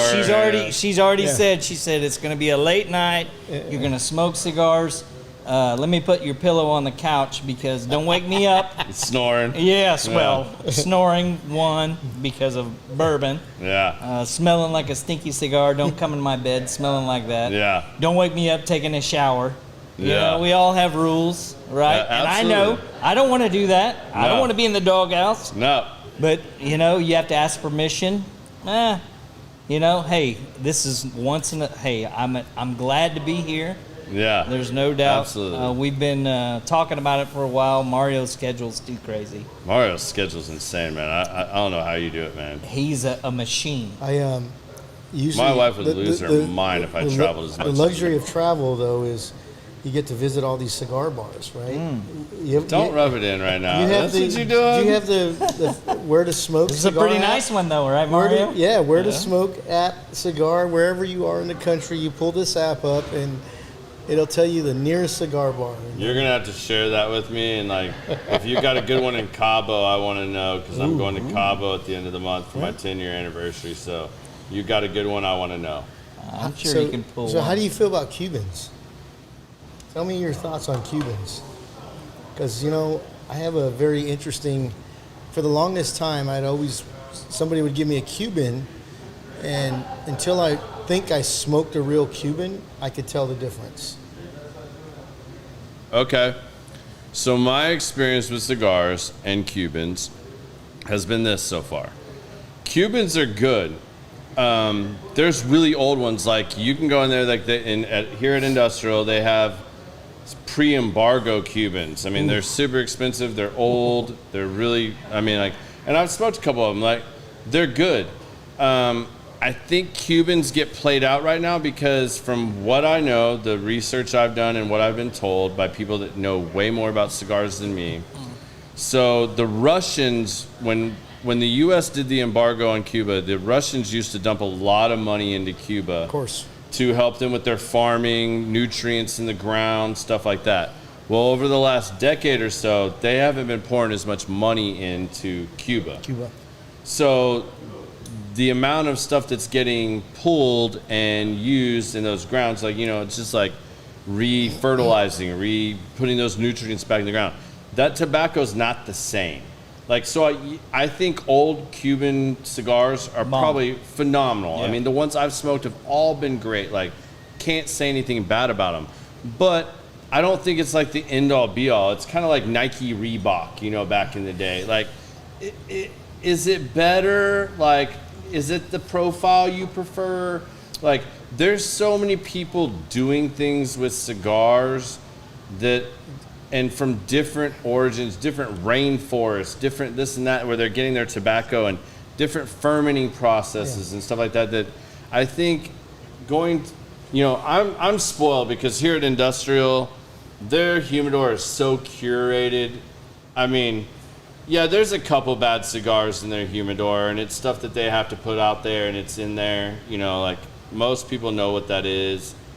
I'm not going to talk bad about anybody's cigars, but 9 out of 10 things in there are really good. Like it may not be your cup of tea. You might buy it and smoke it and go like, it's just okay, or nah, that didn't really do it for me. But like the other one, you're like, wow, this really did it for me. Like I really like this. Like the majority of you are gonna find it doing that. And if you can express what it is about a cigar you like, I guarantee you they're gonna turn you on to things that you'll like. Like if you can put some words to what it is that you like, they can take you down that road. So I think Cubans are kind of overrated. Like people are paying like, and right now Cubans are going insane on the like market. And so like Cohibas, the B hike went from being like a $200 cigar to like $500, $600 cigar for one cigar. No. Like I'm sorry, No. this Nelson Alfonso, this will smoke most Cubans any day of the week. Like this is a premium cigar. Like you're not getting, you go with a Byron, a Luciano, like there's just so many that are really good. The Grand Habanos are putting out stuff. Patoro. I mean, like these guys are putting out German engineered even. Yeah. These guys are putting out top-notch cigars. And now that I've named several of them, the faux pas with Cuban tobacco and getting around that, like these guys are moving tobacco around from country to country and buying it, and maybe you can buy in Spain Cuban tobacco and you're buying a Nicaraguan leaf, and then you're blending it with other tobacco you had. So it's but not because a you come Cuban. there, they're not going to sit there and say it's Cuban.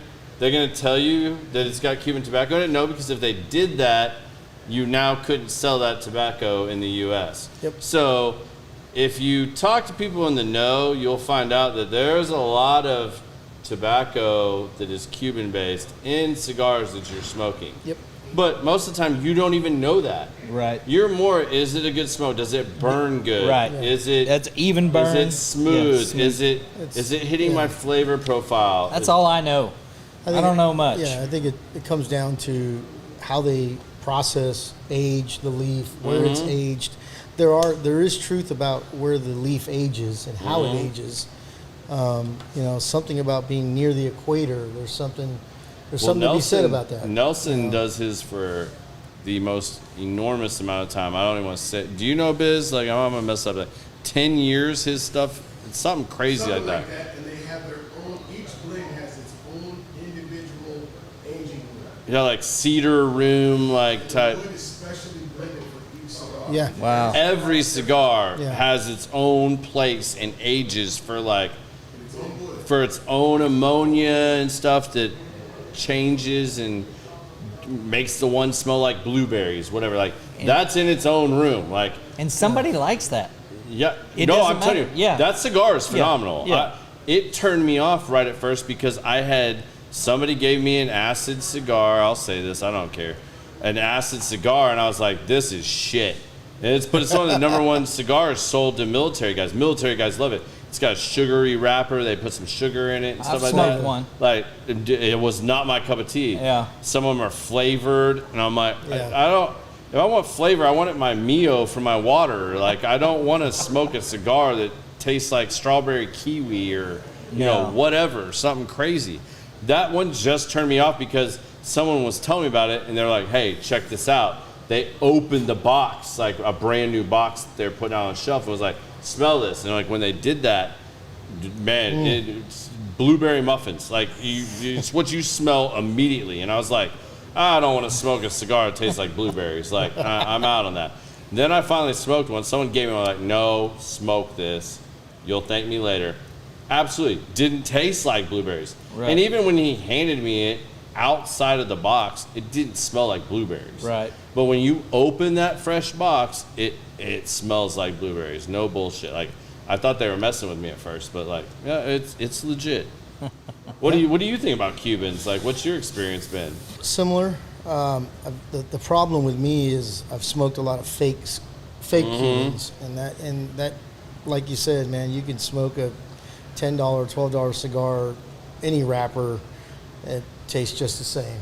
But when you really smoke a puro, like a real, and it doesn't have to be Cuban, it just has to be the process of how it's aged, where it's aged, how long it's aged.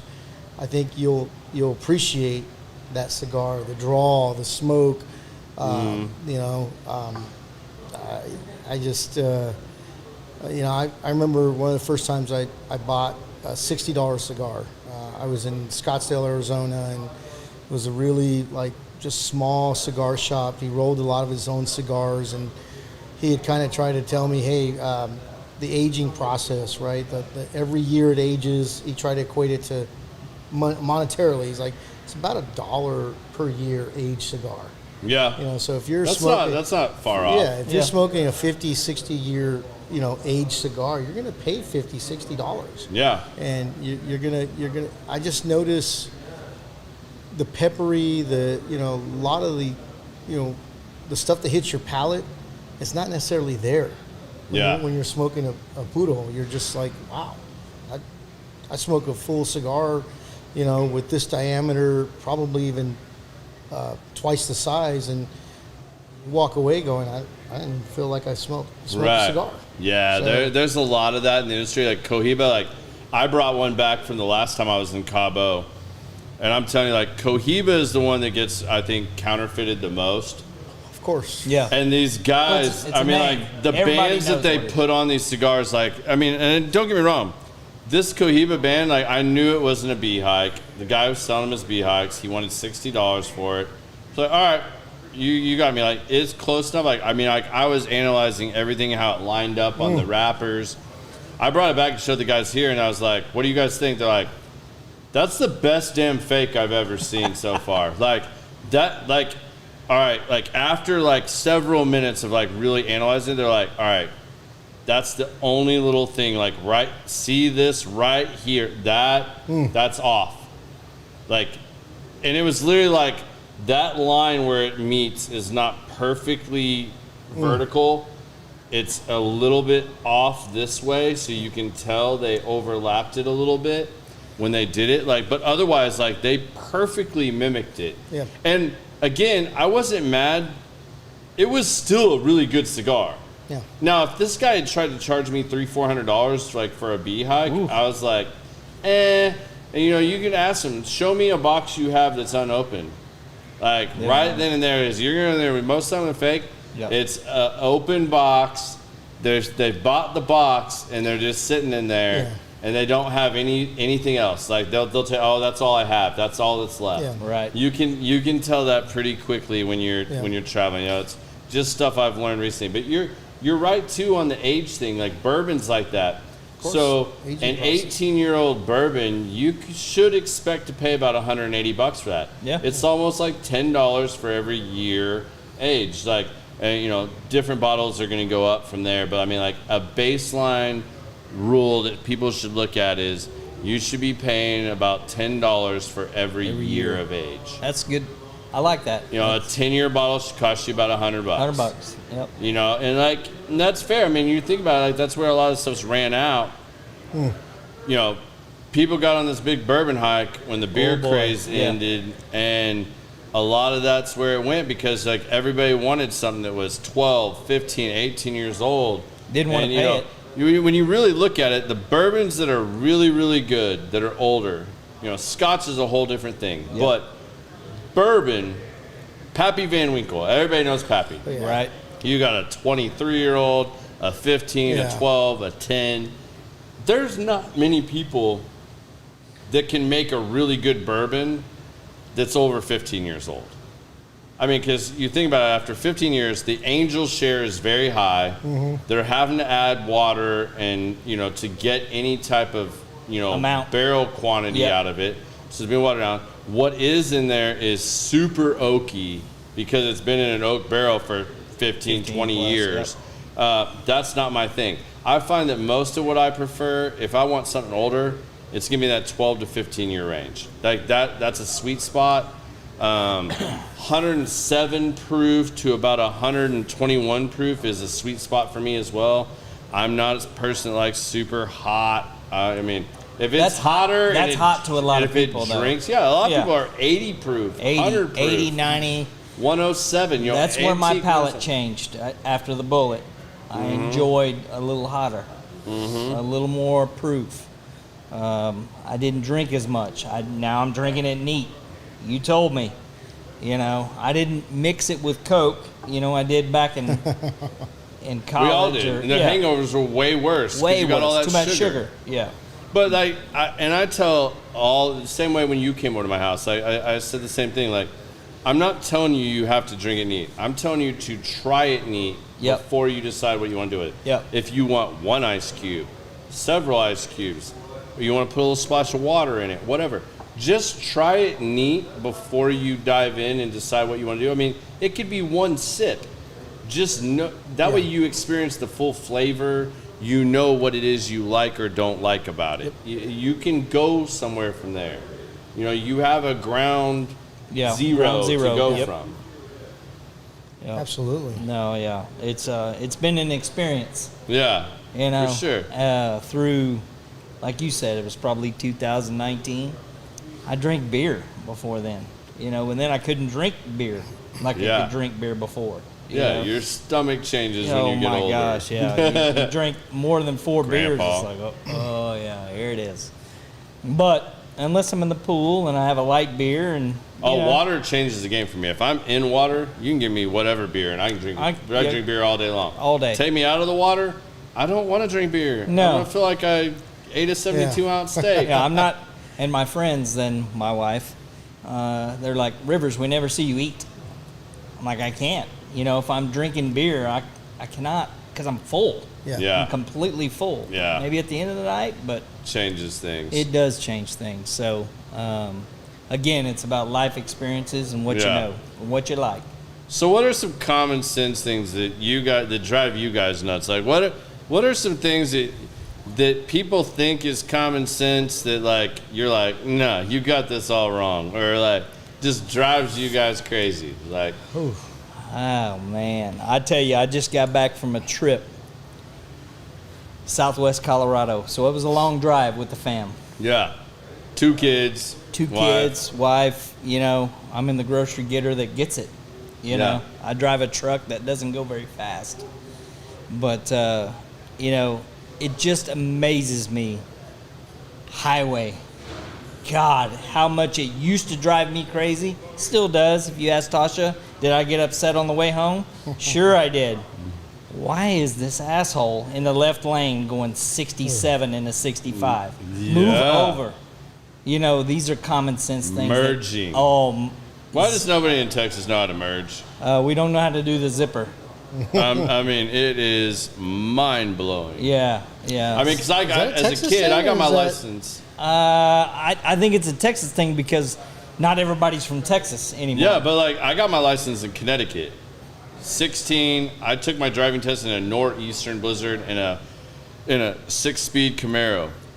And then I've driven in New York. I've driven in DC. And people talk about New York like it's the craziest thing in the world. No, they just like to use their horn, but they let you know where they're at. Well- they're there. And you know what? I can respect that. Yeah. But I moved to Texas, and I remember the first thing when I got here was like, oh, it's the speed limit is the flow of traffic. That was bullshit. I got my first speeding ticket real fast. That was a lie. I was like, well, I was going with the flow of traffic. Nah. And he's like, nah, son, that's not how this works. But like, people don't know how to merge. I'm like, is this not taught in driver's ed in Texas? Because people don't merge. Like, we would all get there faster if we could be a little more courteous on the road. Like, nobody's courteous. But is that a like? But is it a age thing? Do you think? I mean, is there things that change the older you get? You're not so much in a You grew hurry. up driving in California. What do you think? I'm always in a hurry, Mario. We already had this I am discussion. too. Look, Yeah. I get a little. We got places I to get a go. lot of road rage every now and then, and it's just because I'm either behind someone in the left lane. They don't understand that that's a passing lane. Yeah. Right. You get in there, you pass. Somebody's just cruising along, and then typically when you pass them up, it's somebody that you're elder. They're living in their own world. I'll call out my brother, one of my brother's friends from high school, Stephen Ball. Oh, if you're watching Stephen this, Ball, you're I'm taking calling you shrapnel out right Like, now.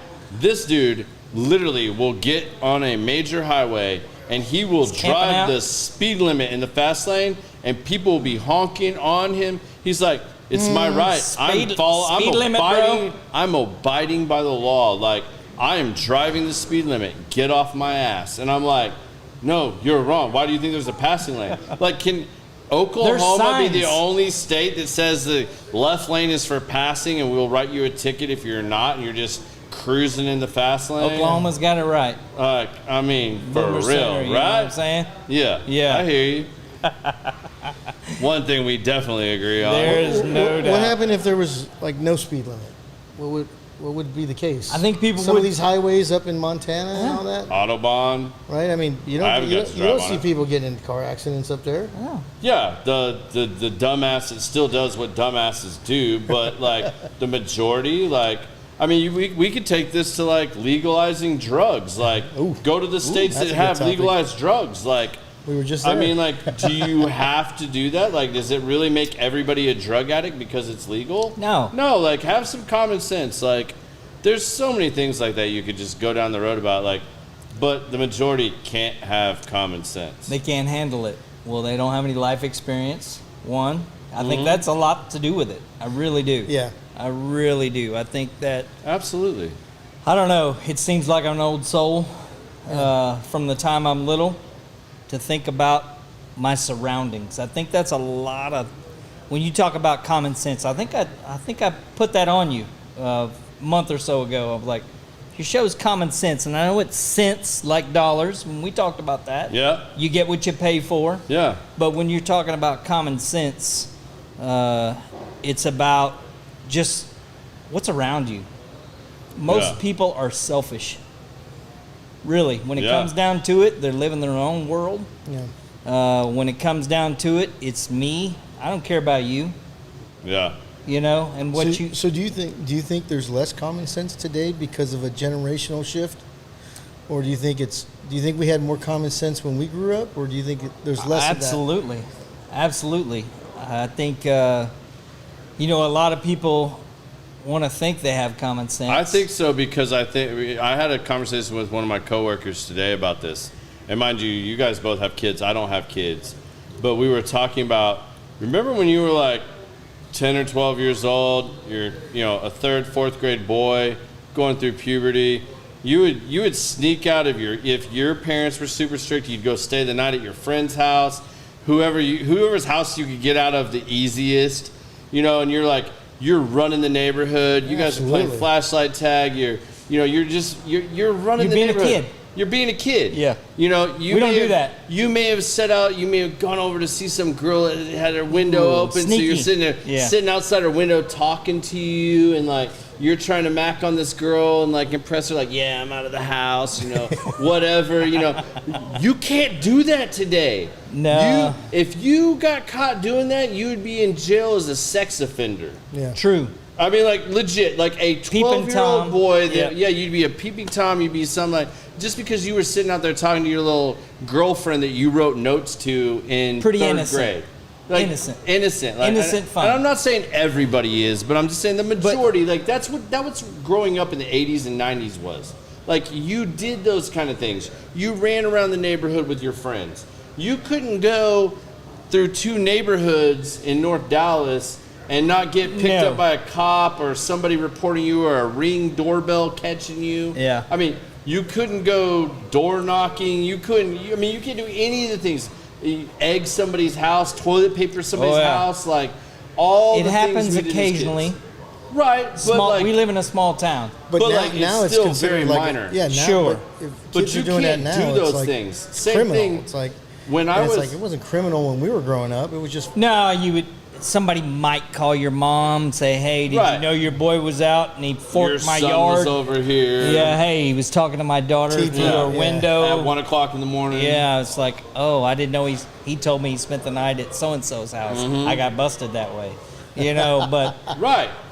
my mom knew it was innocent. I wasn't doing anything. Right, you weren't doing anything outlandish. bad. No. But like same thing with like a 10 or 12-year-old boy that's out running around in his neighborhood. Oh, I don't want a 10 or 12-year-old boy running around my neighborhood. I'm sure you don't. I'm still waiting till you But hit you were that junior boy. high. You were that I boy was back in that the day. boy, and my It's- kids know that. It's gonna be bad boys. I'm gonna be over there in a wife beater, hanging out with Randy when the boys come knocking when they hit junior high over there. They're in junior high and high school, Oh, and I got man. 2 girls. And when I look back at the things I did, I had these conversations with the girls. My wife says, and it's funny, my daughter asked my wife about questions about, you know, what dad did, and it's like, why are you with him? Because we're trying to instill They're other so things. bold. Oh my God, we speak about everything. Even Yeah. when my boys were growing up, we'd have spaghetti dinner. And that's when they knew when we made spaghetti, it was no holds barred conversation. But I don't know about you guys. Your brothers, sisters. No.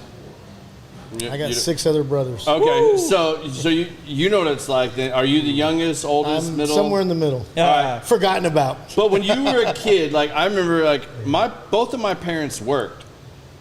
You know, my job in the summer was, hey, here's $10. right? Watch your brother today. There's the food in the fridge. Make you some macaroni and cheese. Go to the pool in the park. Yep. Buy your brother some lunch. Yep. Take care of him. We'll be home. If you did that with your 10 or 12-year-old today, you'd have CPS called on you. You'd be in jail. It's like you locked your baby or dog in the car and it's 107 out. Like, you can't do that. So back to our original question there almost, like, yes, I don't think there's as much common sense today because these kids haven't been forced to grow up because they weren't given any of these responsibilities 100%. growing up. When they earn that trust or respect from their parents, they're not given that in today's world because their parents would go to jail if they did that. So these kids sit around and play video games, stay on their phone, whatever. They have babysitters. They have no sense of responsibility or, you know, ownership in things. Like everything's handed to them. Everything's taken care of. They don't have those things because we don't operate in a world where that's still the norm. And what happens when those kids grow up? We're seeing it right now. That's right. Cancel culture, Yeah. all this bullshit that we get to watch. They want to be CEO when they put in a year's worth of work. Yeah. Well, They don't even want dads. That's the other scary thing. Are you guys seeing this with your painters and stuff? Like, I talked about this with one of the custom home builders here.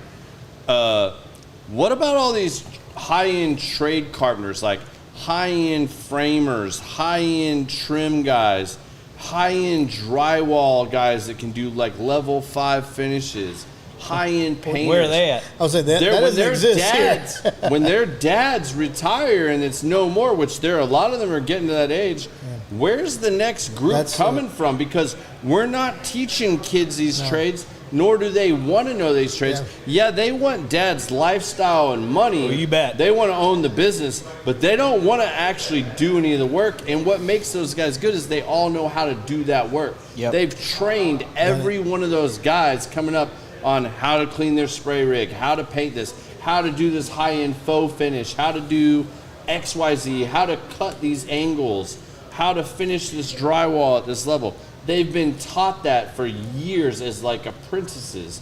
That's not in existence anymore.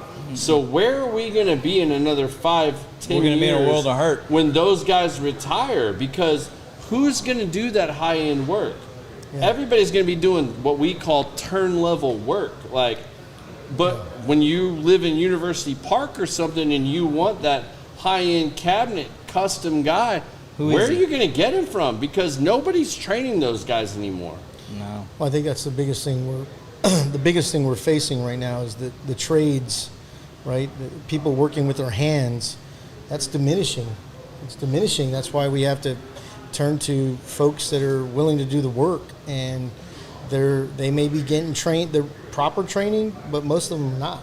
They're just figuring it out on their own.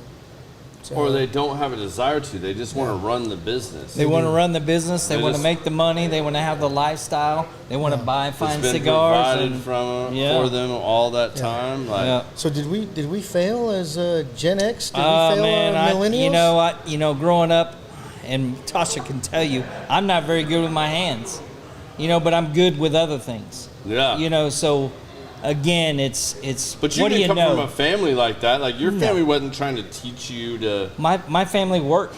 Yeah. Right. Like what you spoke about. They But- worked all day. They worked hard. They gave me $5, wrote us a note, and said, "Good luck for the day." But even if you look at somebody like, my generation, like I have a good friend here that's a home builder here in our generation. His dad started the custom private home building, right? His dad started out building these homes with his own hands, and he built up to this huge custom home builder, right? Right.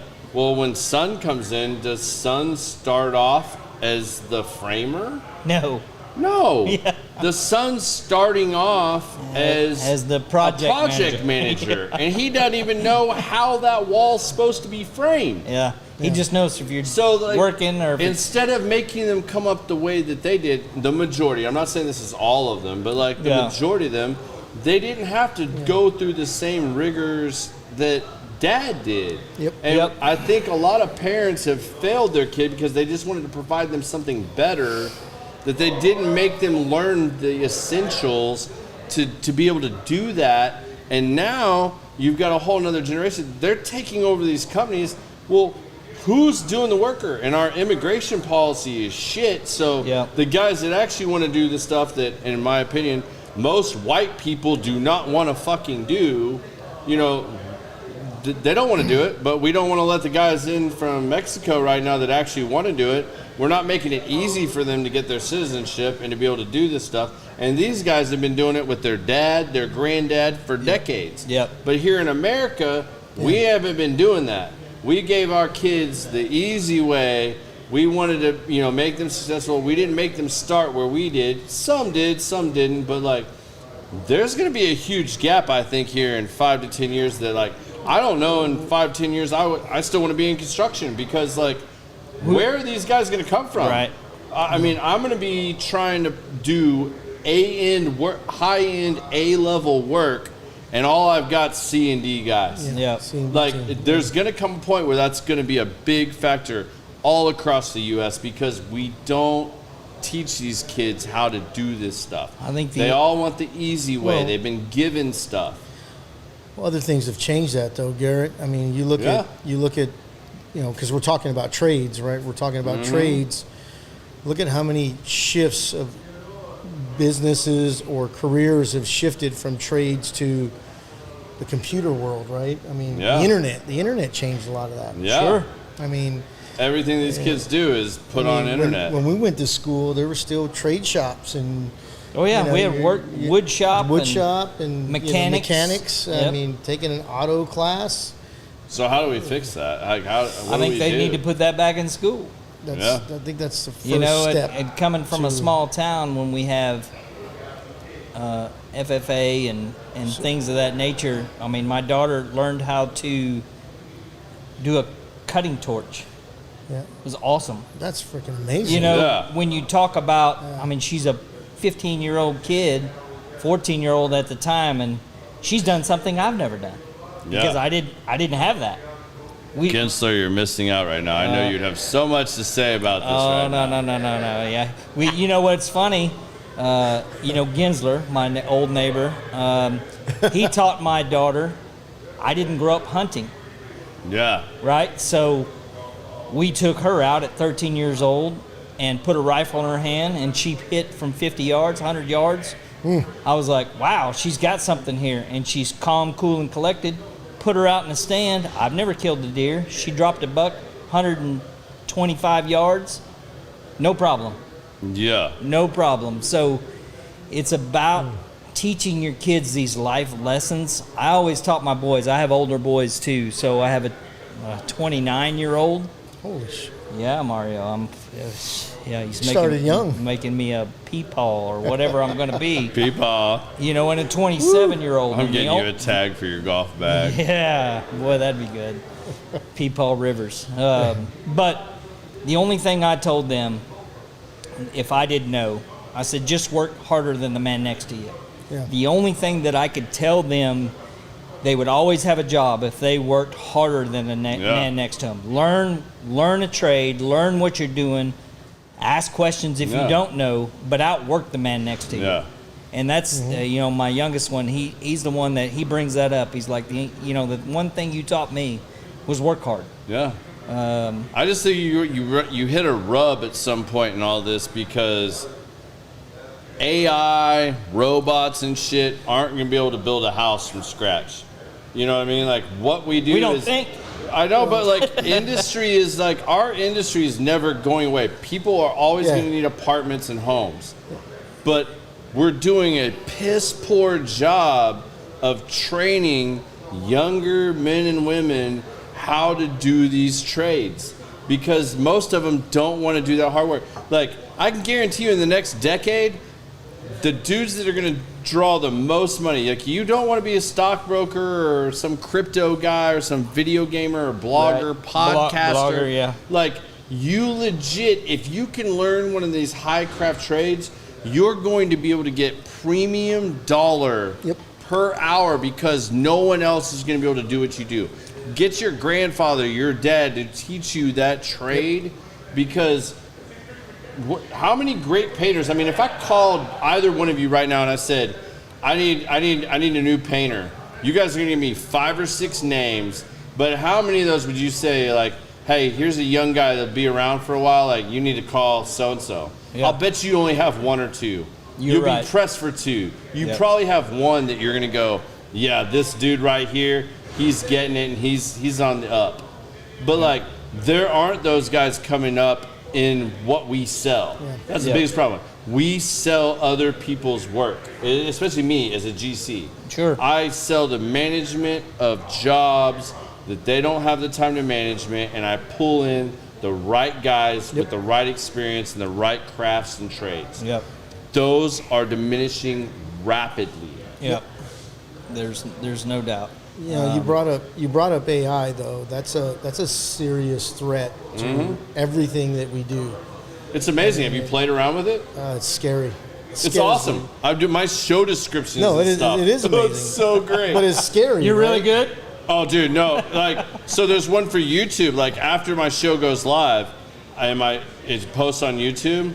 I pay like $8 a year or something like that, $16. The automatic AI that I would pay a guy overseas to sit and edit my show, do notes, timestamp. It gives me insight summary with timestamps. So if I say, Biz, we need to pull this clip, we can go push that. It does it in like 30 seconds. Gives me all that data. I can find that point where, hey, Randy, Randy said something really good about teaching his kids this. I guarantee you, once I go through there, I can find that timestamp. It was at, an hour and 43 minutes. Boom. Randy was talking about teaching his kids life lessons. It'll tell me that. I can grab that. We can do that versus us having to watch a 2-hour episode. Go back, get it. Same thing. I can plug those insights, and I can go to AI and Chat GPT, and I can say, write me a compelling, interesting episode description based on these insights and this summary from the show, which I pulled from the AI from YouTube. Throw it in Chat GPT, and it writes something like I'm a damn Grammy award-winning writer or something. I don't think nuts. That's correct. Grammy? No, Grammy's music. So I don't know what it is for writing. So I went with that. But think about that for a second. That's insane. Think about that for a second. Without AI, before you're hiring somebody to do that, right? You're sending it to HR or something. right, and in the future, I think that's going to be what most people go to. No doubt. Yeah, you're going to have to learn how to implement it into your life. I think, looking forward, I think, from what I understand about AI is just those that know how to use it, right? I mean, unfortunately, it's going to replace a lot of jobs. Yeah, but it can't physical labor. It's never going to replace that. Absolutely, 100%. So that's where the rub is. Like, we're doing all this advancement on that end, but like we're not taking care of the lower end because those aren't sexy jobs. But I guarantee in the next 5 to 10 years, those are going to be the sexy jobs because those are the guys that are going to be getting $250 an hour to do your high-end trim carpentry. Are the plumbers out there, were they sexy in 2021 around here? You damn right they were.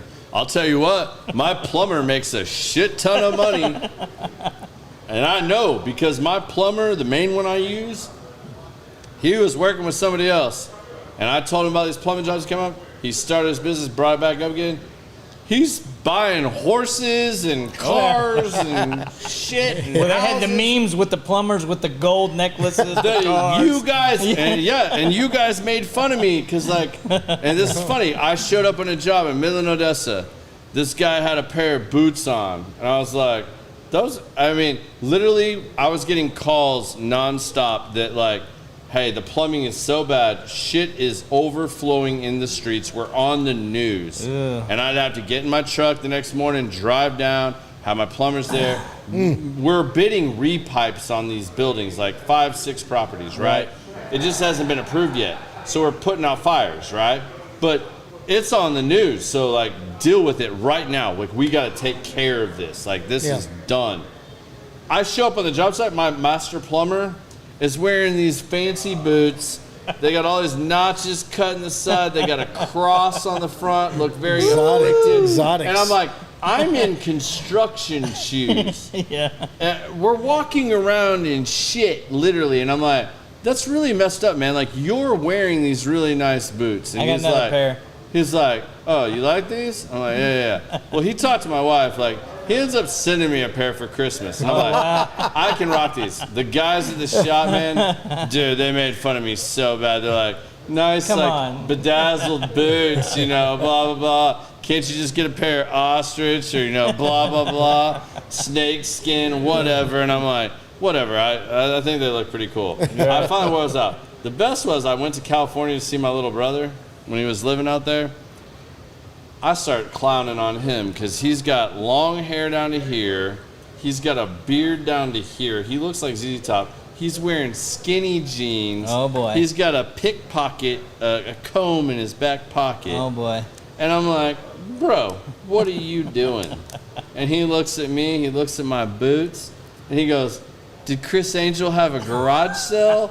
And I'm like, damn, that was solid. I threw those boots in the trash after that trip. I did not wear those boots again after that trip. I was like, all right, touche, you little shit. You got me there. Right? That was legit. Chris Angel garage You got to sale. be careful who you bust on, right? We all know that lesson. Well, we all know, like, if I don't bust on you, I probably don't like you a whole lot. Like, absolutely. but if I don't give you a little bit of shit, I probably don't like you. Yeah, that's the fun of what we do. Yeah. We bust on each other. So All right, well, love we're it. getting towards the end of the show here, so I doubt you guys have watched many of my episodes. I've watched a few. I know you've watched a few, so you're probably a little more prepared for this than Mario is. I know Mario has not watched an Oh episode. boy, Mario. I know Mario has not. Don't even. I'm not going to lie. All right. So I get to ask you guys. Normally I have one question, but you guys both have kids, so I get to ask you 2 questions. Oh boy. And we're gonna start with Mario. Good. So if you had one piece of advice, a little bit of common sense, you got to leave your kids today. What would that one piece of advice be? Yeah, that's not hard. That's not a hard question. It's easy. I have a 20-year-old she's just finished her sophomore year at Texas Tech. Mm-hmm. Guns up. Oh no. Don't stop. You don't have Patrick Mahomes. You can't talk about no more. Good luck with all that. But I think everything starts at the home, right? So I think as parents, the foundation you lay for your kids, right? Because I know some of these universities, how they can easily change your children or their thought processes and whatnot. But I'll tell you, I just think that looking back and just watching her become a woman, I think a lot of it's just basic, fundamental house. You know, if there's two parents and you're doing the best job you can, they watch you struggle, right? You go through the struggle, but you have a strong foundation, right? Yeah. You have faith. Got to have faith. Yep. That's important. Honestly, I think it's pretty simple. But you got to leave them a piece of advice. You don't get to just skate off of that. No, but for me, your easy question. For me, I think it comes down to how have I influenced this person, right? This is a young mind. What did I do to influence that young mind to prepare her for the next chapter of her life, right? And I think it comes down to, there's a pretty strong foundation. So when she gets hit with challenges, when we get hit with life, right, you're going to get hit with life. Yeah. And the better prepared she is, I think it comes down to her foundation, right? It comes down to the foundation that child has. And if they have that foundation where there's good, solid values, you know, we all have different values, and I respect everybody's values, but I do see that the folks that are better prepared to deal with, you know, being independent, going out to, you know, to go start their own lives, a lot of times the only thing you have to hold on to are your values. You know, what are your values? Yeah. And for me, or for at least my kids, it's some of the basic things that Randy talked about. It's like strong work ethic, right? You know, no one's really born with talent. Sometimes genetics do play a factor in that. Yeah. I mean, I'm a short, fat, 5'7", you know. My son, you know, he was blessed with a little bit better genes because maybe my wife's side, he's a little bigger kid, but he's a beast. I'd blame the mailman if I didn't know better. That's for a whole different episode. I was working a lot during that time. Trust me. He was gone a lot. I backtracked a lot going, God, where was I? His kid's going to play college football. Like, he's a big boy. But, you know, it's funny because listening to them have conversations amongst themselves, I know some of the core values we've instilled in them, they have that. Yeah. So when they get hit with stuff, you know, they're going to draw back on some of those basic fundamental values. Absolutely. And I think, again, I'm going to say it's faith. And for my opinion, it's having a strong faith in something. We all got to believe in some type of higher power, right? Right. We all got it. Yep. Family, right? How do you cherish your family? Your friends, right? Yeah. You got to have friends. You got to have friends that, you know, are going to tell you what you don't want to hear sometimes, because you have a lot of friends that are not your friends. And, you know, I think that prepares them for their next step or their journey in life. And all you can do as a parent is hope that they make the best decisions based on the values they grew up with. That's so true. And you know what? I say that all the time. Like, I don't want the friend that's just going to blow smoke up my ass. God. Like, we all have those. Like, you're not really a friend. Like, if I'm messing up, man, like, tell me. Like, I want my good friend to pull me aside and be like, bro, what are you doing? Like, hey, man, like, or hey, you didn't handle that real well. You know, like, my wife is real great at that. She's like, you might not have done that right. Like, can we talk about this? I'm like, give me a little bit. Like, I need to just digest this. And then I come out and I'm like, well, what did you mean? She's like, okay, like, you know, everybody needs that friend, that significant other, that person to, like, be real with them and keep them in check a little bit. And I think, you know, just something as simple as them entering the workforce at an early age teaches them so much, right? When they get to go work in the workforce at 16, 17, 18, they're developing those skills, right? Hey, I got to have some social skills. I got to have people skills. I got to have some work ethic. Boy, that's gone by the wayside. And I think that's missing a lot right now. And for sure, you know, it's unfortunate, but I think those values are. Yeah. Again, I think it comes down to that foundation. Stick to your values. I think that's a great one, Mario.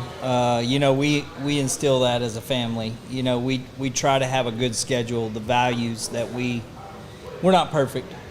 You know, Right. I'm not perfect. My wife is not perfect. My wife is one that will call out. She calls it how she sees it. And Your wife's a badass. She is, and she said, I don't know your wife, but I know his wife. His wife's a badass. my wife is a badass, but she, you know, people they don't appreciate it sometimes up front, No. Yeah. but they do in the end. With Tasha, you get what you get. get what you get. She's gonna tell you exactly what she thinks. That's the same thing with my wife. Like, my wife is not gonna hold back. Like, she's gonna give God you. You bless want the people- business? She's gonna give you the business. Yeah, God bless people that can do that. But That's the it. one thing that I think, you know, that I want from my kids is to learn from your failures. Yeah. Everybody's going to fail. Everybody's going to fail at what you do. I almost failed at Behr early on in my career. I got checked. And it was an eye opener for me. Yeah. You know, I was doing the right thing, but it didn't seem like I was doing the right thing. Yeah. So, but learning from what's right and wrong, but learning from what people think if it is a failure, Yeah. I tell you, Yeah. that will go a long, long way. Learning to fail, and what are you going to do with it the next time it comes up? So we're all going to fail in life. It's what life's about. Yeah. But how are you going to learn from it? So Absolutely. That's what common sense is all about. And, you know, That's- that's what I hope this show brings to people is you sitting here listening to us, share a cigar, have some bourbon, whatever.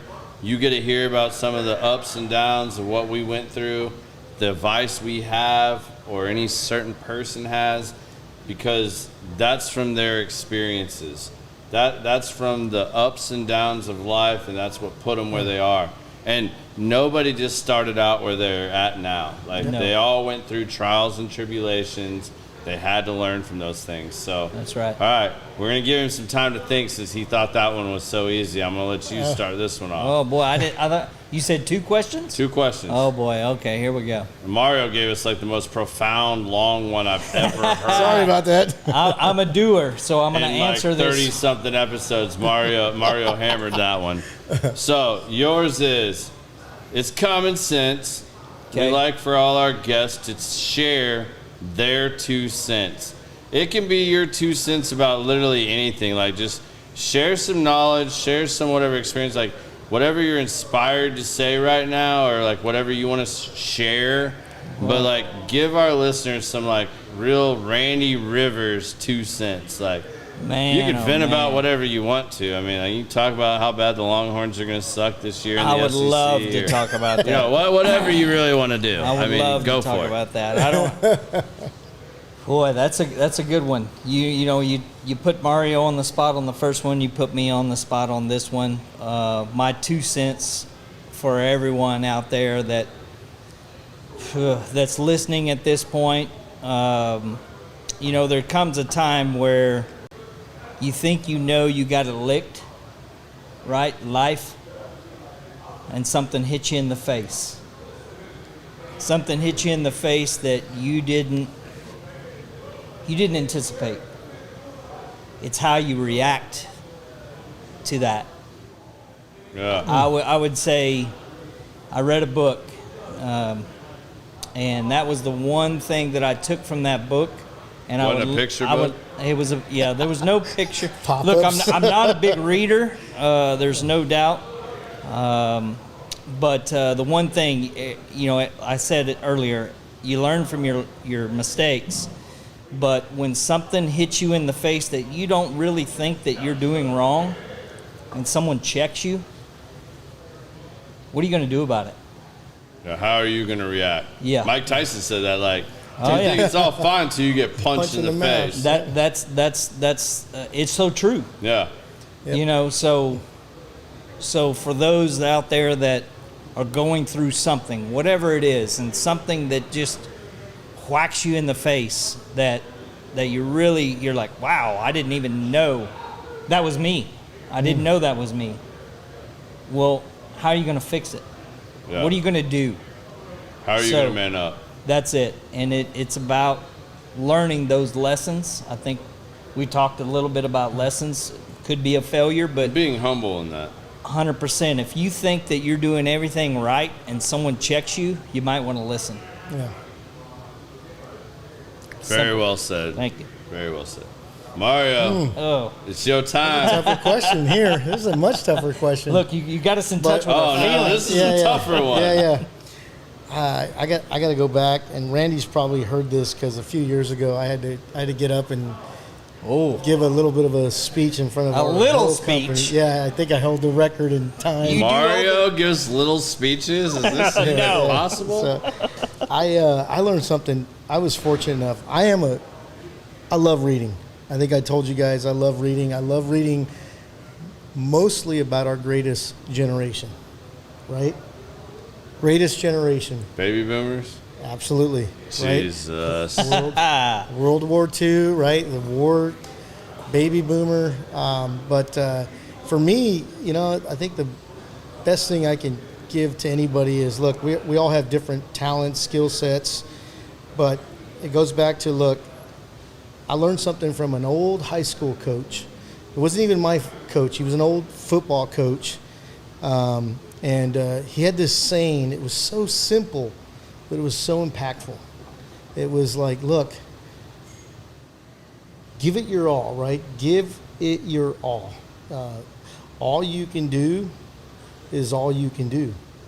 And he just kept repeating that. And I was like, God, this guy's simple. He's a Southern, just simple, but the words were just all you can do. And he just kept repeating that. All you can do is all you can do.